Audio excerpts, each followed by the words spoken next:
What's up, Cowboy Nation? It's your boy, Roastar Sports, coming to you live, briefly, and with some, if you want to call it exclusive, it's exclusive. Um, However, I'm going to give my take on it. It's happening right now. Roastar Sports here with some news. First and foremost, subscribe to the channel, like the content. Greatly appreciate all the love and support for those that have subscribed to the channel, and also those that continue to like the content. I really appreciate you. It goes without saying. Now, let's dig in. I gave you my vent earlier about what I feel and how I've expressed myself about the Dallas Cowboys' continued woes as they last night dropped another one to the Arizona Cardinals, and then before that got a blowout against the Denver Broncos. So let's dig into it. The Dallas Cowboys have made two trades. I'm not going to get into the specifics of the trade, but however, they did do a trade with. Let's start with the latter first. Start with Logan Wilson for the Cincinnati Bengals. The Dallas Cowboys did get a trade with him, and they gave up some compensatory picks to land one Logan Wilson to the Dallas Cowboys, and it has been reported that the Dallas Cowboys, Jerry Jones and the Dallas Cowboys, let's get into the specifics before I break this down very quickly. Okay.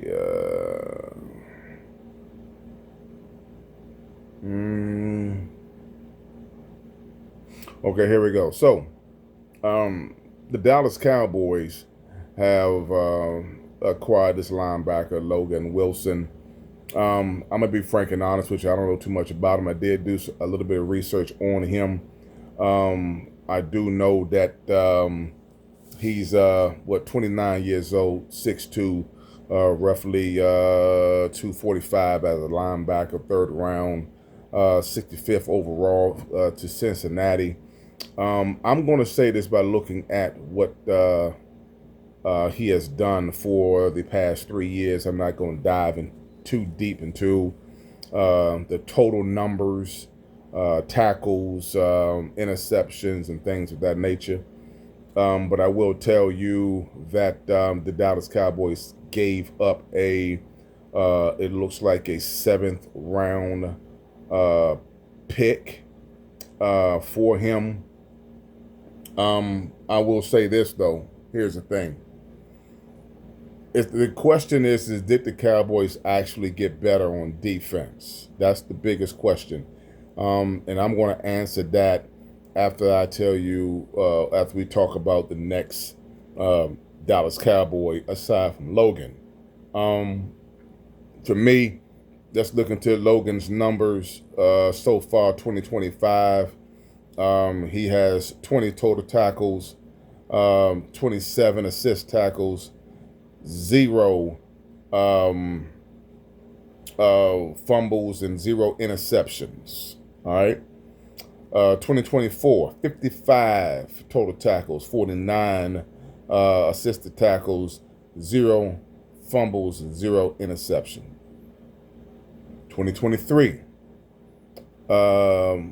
he had let's change that. 0 for 2025, 0 2024 in terms of sacks. 2023, 78. This is, to me, one of his 2 better years that he has had since coming out in the draft when Cincinnati selected him 3rd and 65 overall. 2023, 78. total tackles, 57 assist tackles, 1 sack, and 4 interceptions. To me, that was his better year, although 2022, he had more tackles and 83 tackles, 47 assist tackles, and also 2.5 sacks and 1 interception. That was pretty productive. So 2022 and 2023 were pretty productive. He has reached a decline in his productivity 2024 and 2025. Now, honestly, when we take a look at this, what are the Cowboys looking with this particular pickup to make him an addition to this defense, this already abysmal defense that the Dallas Cowboys have right now? What are the Dallas Cowboys looking? Are they looking at putting him into a better situation with the defense that he has right now? Is that what the Cowboys' plan is, to make this defense a little more productive and sexy? I'm not buying that to that degree. The proof is going to have to be in the pudding. Yes, they did make a move, and I'm going to tell you that. Yeah, they did make a move or 2 moves. But is it enough to stop the bleeding on defense? Is it enough? Does he have enough in the tank at this point in time? Because we can see that his numbers has so far, well, it's midway in the 2025 season, and he has 20 tackles and 27 assists. He has 0 sacks and 0 interceptions so far, whereby in 2023 he was doing exceptionally well. 2024 he had 55, but right now he's on pace to probably get to that 55 mark. I think he's going to be way off from 83 and 78. But nonetheless, is it enough that the Cowboys can get out of him or squeeze out of him to cause this defense to stop the bleeding and stop their woes as they begin to face the next team coming into next week, which is something that we need to talk about as the Cowboys look towards I don't have the schedule in front of me. Who are they playing? Let's see the Cowboys schedule.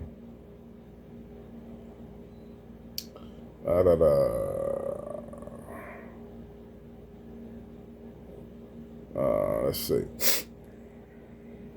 All right, so we're going to be, well, wow, we got another Monday night game. How about that? Another Monday night game. The Cowboys will play the Raiders. The Raiders right now, the Los Angeles Raiders right now, and we're playing at the Raiders. They are 4th in their division. Okay. At this point in time, I'm not going to even give an assessment in terms of whether or not the Cowboys can win this game. The Raiders right now stand at 2-6. Hey, look, the Arizona Cardinals only won 2 games, and Dallas fumbled that up. Okay, so with the addition, what are we looking at with Logan? How can Logan be a run stopper? How can Logan match up well with tight ends? From a tackle standpoint, from his early on in his career, he's done exceptionally well. But like I said, 83 and 22, 78 and 23, 55 and 24, numbers going down, and 20 so far this year. So can he help? I mean, anybody that's willing and that's able can help. Can the Cowboys rejuvenate his career? That's another question. Does he have enough in the tank? That's another question. So there are some questions about the Cowboys' choices in terms of who they have selected to trade on defense. And now I haven't done a whole lot of homework in terms of the DBs that's out there that they desperately need. They desperately need a bona fide cornerback. Desperately. Let's go to our next player, who I think will be an asset going into this game with against the Las Vegas Raiders, and that's going to be Quinnin Williams. Now, let me say, Quinnin Williams has been in the league 6 years. He's been in the league 6 years. Once again, his numbers have dropped. Now, I would say this on that defensive line front that the Dallas Cowboys have with Kenny Clark and those guys. We finally got rid of Mazi. Mazi is gone. But this particular signing that the Dallas Cowboys has elected to go after. I'm going to say this about Quinnin. He has an upside to him, and I'll give him the upside as relates to who he will be playing along with. All right, who he's going to be playing along with, and I think that could bode well for him on the defensive front, on the defensive line, just because the Dallas Cowboys look real exotic. They look real suave, stopping and running on the defensive front.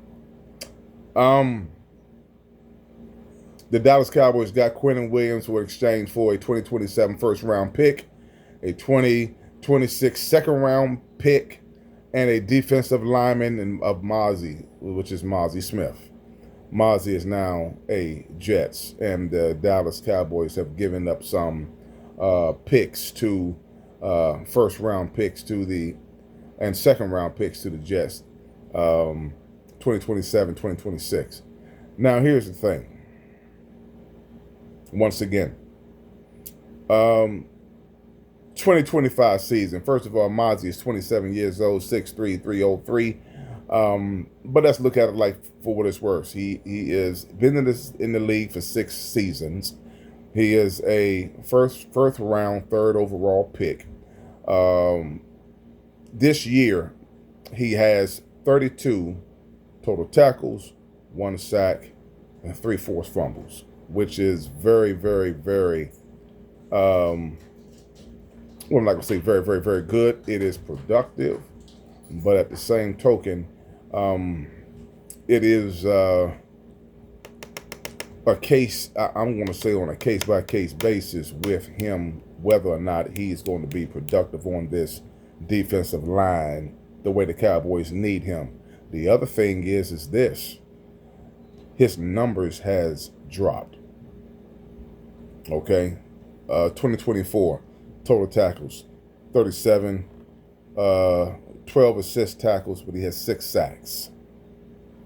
His best year was 2022, much like it was 2022 with Logan Williams,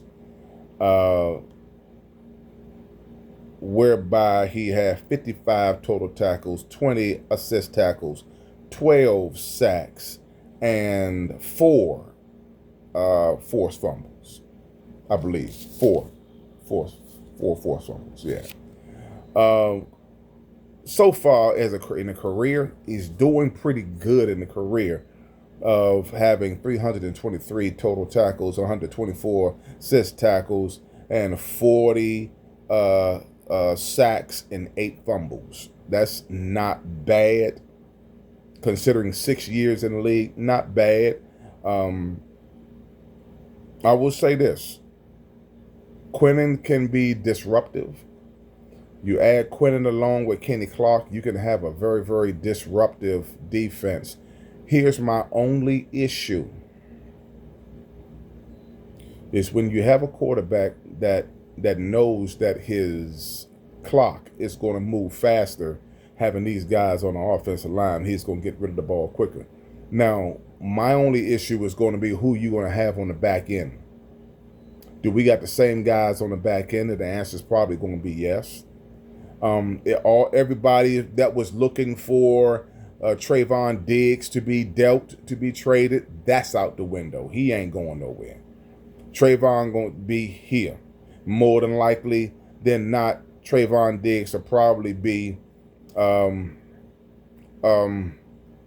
put into action next week. He probably will be put into action next week based upon the additions that the Cowboys have made.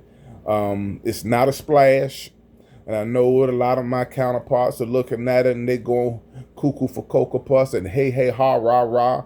To me, it is not a splash. A splash is, hey, look, get you a bona fide edge rusher, or me personally, I want cornerbacks. Okay? I want a cornerback that's going to hunker down and that's going to place a challenge to the wide receivers that you're going to beat me. Let's see you beat me. That's what I'm looking for in cornerbacks, whether it's man-to-man or whether it's zone coverage. Let's see you beat me. And on top of that, can you play zone coverage and play peekaboo with the quarterback to find out exactly what the quarterback is about to do? Can you read that quarterback to find out what that quarterback is going to do? And on top of that, can you jump the route to get interceptions? Come on, man. Can you jump the route to get interceptions? Can you cause a breaking on the football to get interceptions to make the wide receivers fear you? If you can't do that, then you essentially are not what we are looking for, what we should be looking for in a DB for this team. This team needs somebody who can jump routes. This team needs somebody who can put a bead on the football, who has a hawk eye, a ball hawk for the football. All right? This is what we need. And the Cowboys have not done that yet. We'll see. And we still have an issue when it comes to Eberflus.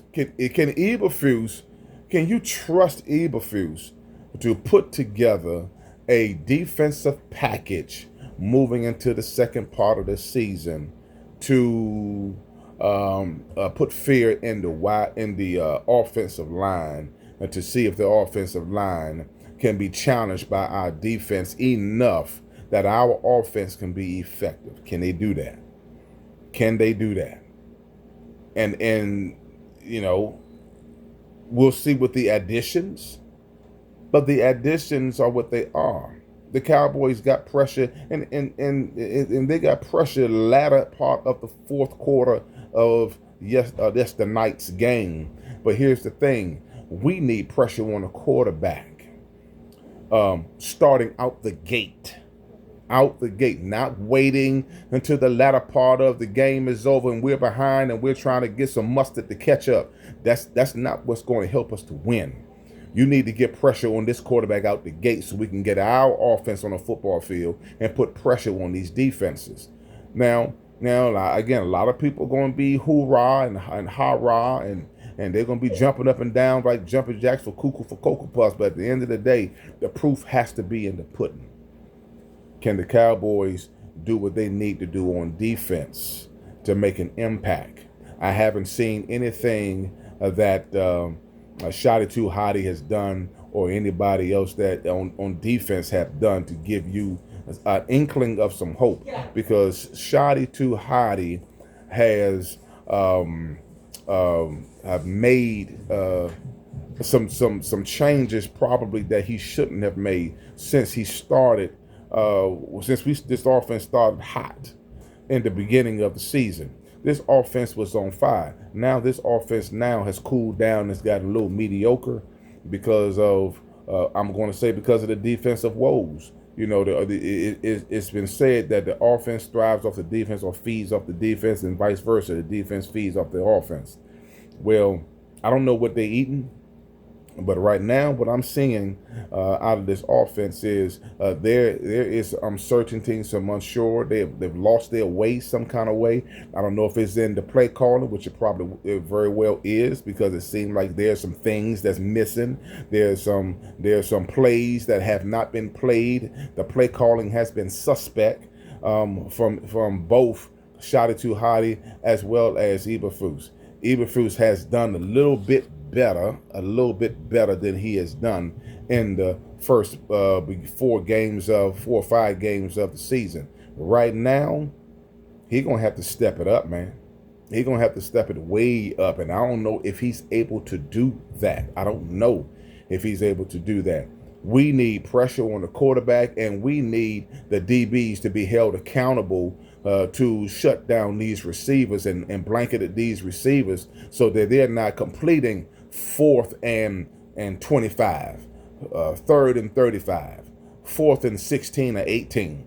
You know, and the defensive line is getting pressure, but the quarterback is just closing his eyes and just throwing the football, and then they're completing passes. So it's a lot that our defense is going to have to put together. And now that they've gotten Logan and they've gotten Quinnin, let's see exactly what they're going to do. Let's see if that is the issue. I happen to believe different. I believe that it's in the cornerbacks. That's what I believe. The DBs need to step up and be held accountable. That's what I believe. You know, but well, moving forward, will Shadi Hadi resort back into the play calling that he was in the beginning of the season? Because at this point in time, the Cowboys need to put forth their best plays in the first 2 or 3 drives to put some points on the board. I don't care what they are. Draw it up in the dirt. I don't care how you do it, slice it or dice it. Y'all need to hit the football field on the first drive, first 2 or 3 drive, scoring touchdowns. And let the defense pin their ears back and put these quarterbacks in the ground. That's what they need to do. Put their opposing offense on notice. And this is the game plan that needs to be if the Cowboys are going to try to make a push at this thing, because they have enough up front. They have enough up front, but the back end is where they're lacking. And I don't know whether or not they're looking at Logan, dropping him in coverage, allowing him to be in hybrid, to facilitate this offense. Maybe he is that guy. But looking at the numbers, his numbers has dropped tremendously. I'm not too concerned about Quinnin numbers that has dropped over the years, but I'm certainly concerned about Logan's numbers because his numbers has dropped dramatically. From 83 tackles now to 2024, 55 tackles, and now only 20 tackles. What's going on with Logan? And why did they decide to make that move with Logan? So, but we'll see. We'll see. That's what I got for right now, man, for the time being. I'm not going to overexhaust you guys with numbers and analytics and more theatrics. I just want to see if this team is going to put something together. I'm always going to be an optimist. Yes, the Cowboys did make moves. Yes, great. They made moves. Did they make the kind of moves that you honestly believe that's going to put this team in the position to win or make a push at the playoffs? That part I do not know. That part I'm still skeptical over. And can I be wrong? Yes, I can be wrong. Absolutely. We all can be wrong. But we will see if the Cowboys can make the adjustments, or did they make the adjustments to be able to make a push at the playoffs, to put our team in position with the number 1 offense to go deep into the playoffs. Roadstar Sports, man. Hey, I ain't going to hold you. I call it like I see it. I call it ace, a spade, a spade. It is what it is. Flop, flop, fizz, fizz. I don't know if it's a relief, but we'll see what it is in a little while. Peace, man. I'm out. This is, we shall see. In the words of the 5 heartbeats, we shall see. How about them Cowboys?